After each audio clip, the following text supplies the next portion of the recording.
Au commencement, un souffle, une voix.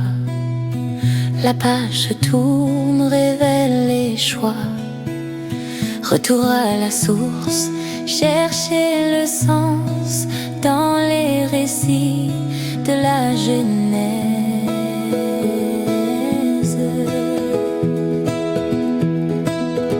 Bienvenue dans Fondation, un écho, une révélation. Ouvrons le livre, ouvrons nos cœurs avec Zoé, Éric et le pasteur Joseph.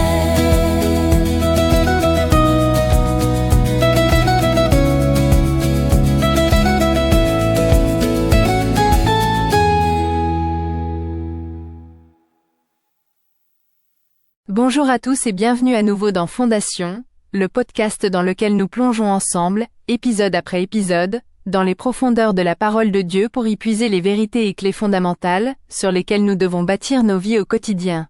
Le premier livre de la Bible, la Genèse, est actuellement l'objet de notre conversation. Je suis Zoé, votre animatrice. Dans notre dernier épisode, nous avons laissé l'humanité au bord du précipice. Face à une corruption totale qui avait brisé son cœur, Dieu a trouvé un homme de foi, Noé, et lui a donné un plan de salut, une arche. Aujourd'hui, nous entrons dans le vif du sujet, le moment où le jugement et la grâce de Dieu se déversent sur la terre. Nous allons naviguer à travers les chapitres 7 et 8 de la Genèse, le déluge. Pour cette traversée, je suis toujours avec le pasteur Joseph et l'enseignant Éric. Bonjour à vous. Bonjour Zoé. C'est un privilège d'aborder ces chapitres qui nous parlent à la fois de la sainteté redoutable de Dieu et de sa fidélité incroyable. Bonjour Zoé. Oui, c'est le point de bascule de la première partie de la Genèse, un événement dont l'écho résonne dans toute la Bible jusqu'au Nouveau Testament. C'est un récit impressionnant et même effrayant. Pasteur Joseph, pour ancrer notre discussion, pourriez-vous l'ouvrir par la prière ? Certainement. Prions. Père de toute grâce, nous nous tenons aujourd'hui devant un récit qui dépeint ta justice redoutable et ta miséricorde insondable. Nous te prions de calmer nos cœurs pour ne pas être simplement effrayés par le jugement, mais pour être surtout émerveillés par ton salut. Aide-nous à comprendre la sécurité que tu offres à ceux qui se réfugient en toi comme Noé dans l'arche. Ouvre notre intelligence pour saisir la profondeur de ta fidélité, ce souvenir qui sauve et qui recrée. Que l'étude de ces chapitres nous donne une plus grande haine pour le péché et un amour encore plus grand pour toi, notre Sauveur. Au nom de Jésus. Amen. Amen. Merci infiniment, pasteur. Chers auditeurs, notez que notre entretien d'aujourd'hui comprendra 4 parties essentielles. Première partie, Genèse 7, la porte se ferme. Deuxième partie, Genèse 7, la décréation du monde. Troisième partie, Genèse 8, Dieu se souvint. Et enfin la 4e partie, Genèse 8, le retour de l'espoir. Merci Zoé pour cette précision. Alors entamons déjà la première partie, Genèse 7, la porte se ferme. Ce chapitre commence par un commandement direct de Dieu à Noé, entre dans l'arche. Le temps de la construction est terminé. Mais Dieu ajoute un détail, tu prendras avec toi 7 couples de tous les animaux purs et une seule paire des animaux qui ne sont pas purs. Éric, cette distinction pur-impur surprend. On l'associe plutôt à la loi de Moïse bien plus tard. Qu'est-ce que cela nous révèle ? C'est une observation capitale, Zoé. Elle nous montre que les concepts de pureté rituelle et de sacrifice existaient bien avant la codification de la loi au Sinaï. La raison de cette distinction devient évidente à la fin de notre histoire, au chapitre 8. Les animaux purs étaient ceux que l'on pouvait offrir en sacrifice. En demandant à Noé d'en prendre 7 paires, Dieu fait déjà une provision pour l'adoration qui aura lieu après le déluge. C'est une démonstration extraordinaire de la prescience et de la souveraineté de Dieu. Il ne planifie pas seulement la survie, il planifie déjà la restauration de la communion avec l'humanité à travers le culte. Le salut et l'adoration sont intrinsèquement liés dans le plan de Dieu. Et il y a ce détail poignant. Dieu donne un compte à rebours de 7 jours. Car encore 7 jours et je ferai pleuvoir sur la terre. Imaginez l'intensité de cette dernière semaine. Noé, sa famille et les animaux entrent dans l'arche. Et pendant 7 jours, le soleil continue de se lever, les gens continuent leurs affaires, se marient, mangent, boivent. Comme le dira Jésus dans l'évangile de Matthieu, ils ont probablement vu cette procession d'animaux. Ils ont vu cette famille s'enfermer dans ce bateau gigantesque. C'était la dernière semaine de grâce, le dernier appel silencieux à la repentance. Et personne n'a répondu. C'est un rappel solennel que la patience de Dieu, bien qu'immense, a une fin. Et puis vient le verset qui me donne des frissons à chaque fois que je le lis. Genèse 7, verset 16. Ceux qui entrèrent étaient un mâle et une femelle de toute chair, comme Dieu l'avait ordonné à Noé. puis l'Éternel ferma la porte sur lui. Ce n'est pas Noé qui ferme la porte, c'est Dieu. C'est l'un des actes les plus significatifs du récit. Théologiquement, il a une double signification. Pour ceux qui sont à l'intérieur, c'est un acte de sécurité absolue. Une fois que Dieu scelle la porte, aucune vague, aucune force du chaos, aucune puissance de la mort ne peut l'ouvrir. Le salut de Noé ne dépend pas de la solidité de ses verrous, mais de la main souveraine de Dieu. Pour ceux qui sont à l'extérieur, c'est un acte de jugement définitif. La porte de la grâce est fermée. Le temps de la décision est passé. L'apôtre Pierre fait un parallèle direct entre l'arche et le baptême et par extension, notre salut en Christ. Être en Christ, c'est être dans l'arche. Et la bonne nouvelle, c'est que notre sécurité en lui n'est pas notre propre œuvre. C'est Dieu qui nous y place, c'est lui qui nous scelle par son esprit, et rien ne peut nous arracher de sa main. C'est un réconfort immense. Mais cela comporte aussi un avertissement. La porte de la grâce est ouverte aujourd'hui maintenant. Jésus se présente comme la porte. Il nous invite à entrer. Mais viendra un jour où cette porte aussi sera fermée.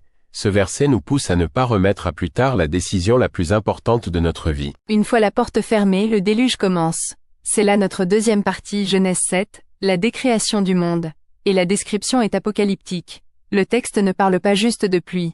Il dit, toutes les sources du grand abîme jaillirent et les écluses des cieux s'ouvrirent. Énérique, qu'est-ce que cela signifie? Ce langage est crucial. C'est une inversion délibérée et systématique de l'acte de création de Genèse 1.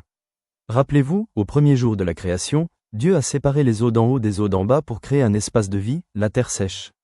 Ici, Dieu défait son propre travail. Les sources du grand abîme, qui jaillissent, c'est le retour des eaux d'en bas. Les écluses des cieux qui s'ouvrent, c'est le retour des eaux d'en haut. Les barrières qui contenaient le chaos sont rompues. La terre est submergée et le monde retourne à cet état de tohu-bohu aquatique de Genèse 1, verset 2. C'est une décréation. Dieu efface l'ardoise, non pas en anéantissant la matière, mais en ramenant le monde à son état primordial pour pouvoir le recréer. Et au milieu de ce chaos destructeur, l'arche qui porte le reste de l'humanité et de la création est soulevée au-dessus de la terre. Elle flotte au-dessus des eaux du jugement. C'est une image magnifique du salut. Nous ne sommes pas épargnés du monde et de ses tribulations, mais nous sommes gardés en sécurité à travers elles. Le jugement qui submerge le monde est ce qui paradoxalement élève l'arche et la met en sécurité. De la même manière, la croix, l'instrument du jugement de Dieu sur le péché, devient pour nous l'instrument de notre salut et de notre élévation. Le chapitre 7 se termine sur une note de destruction totale. Tout ce qui a souffle de vie sur la terre sèche meurt. L'arche flotte seule. Et le chapitre 8 commence par une des plus belles phrases de la Bible, « Mais Dieu se souvint de Noé », ce qui nous conduit dans la troisième partie de notre conversation. On a l'impression que Dieu l'avait oublié. C'est une excellente remarque. Le mot hébreu pour « se souvenir », zakar, ne signifie pas une simple remémoration intellectuelle, comme si Dieu pouvait être distrait. Se souvenir, dans la Bible, est un verbe d'action. Il signifie porter son attention sur quelqu'un afin d'agir en sa faveur, généralement en accord avec une promesse ou une alliance. C'est le moment où Dieu intervient activement pour accomplir son plan de salut. Ce verset est le pivot littéraire et théologique de toute l'histoire du déluge. C'est le point de calme au milieu de la tempête, le moment où le jugement s'arrête et où la restauration commence.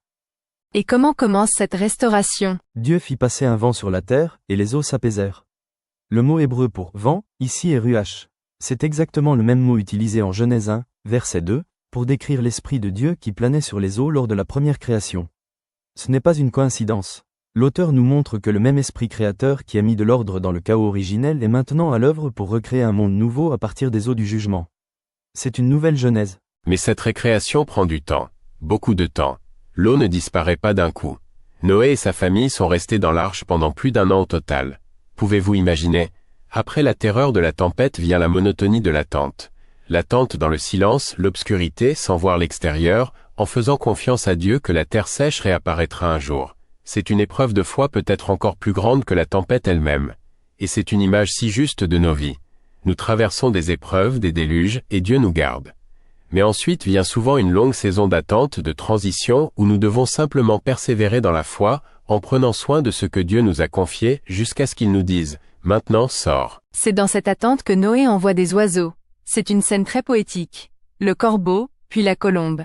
Nous sommes enfin dans la 4e partie de cet entretien de ce jour. Et le symbolisme est très fort. Le corbeau est un oiseau impur selon la loi lévitique. Il est charognard, il peut se poser et se nourrir de la mort qui flotte sur les eaux. Il va et vient, représentant un monde encore stérile et mort. La colombe, par contre, est un symbole de pureté et de paix. Elle a besoin d'un lieu pur pour se poser. La première fois, elle ne trouve rien et revient, signe que le chaos règne encore. La deuxième fois, elle revient avec un rameau d'olivier fraîchement cueilli. Le symbole universel de la paix. Exactement, c'est le premier signe de vie nouvelle. L'olivier est un arbre robuste qui peut survivre sous l'eau. Ce rameau est un message. La vie a repris, la colère de Dieu est apaisée, la paix est de retour entre le ciel et la terre. La troisième fois, la colombe ne revient pas. La terre est de nouveau habitable.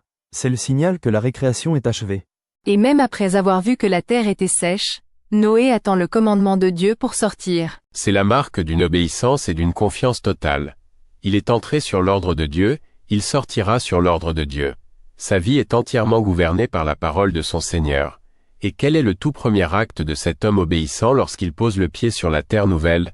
Il ne construit pas une maison, il ne plante pas un champ. Le verset 20 nous dit, Noé bâtit un autel à l'Éternel. Il commence par l'adoration. Précisément. Sa première réponse à la grâce extraordinaire du salut, c'est la gratitude. C'est l'adoration. Il prend une partie des animaux purs que Dieu, dans sa prescience, lui avait demandé de préserver, et il les offre en sacrifice.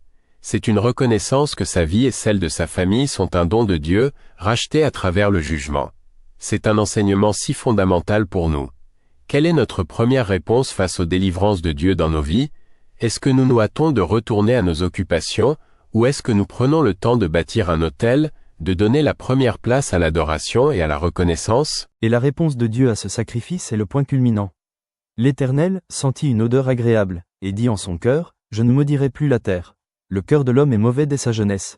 Désormais, tant que la terre subsistera, les semailles et la moisson, le froid et la chaleur, l'été et l'hiver, le jour et la nuit ne cesseront point. » C'est stupéfiant. La promesse de Dieu de ne plus jamais détruire le monde de cette manière n'est pas basée sur une quelconque amélioration de l'homme.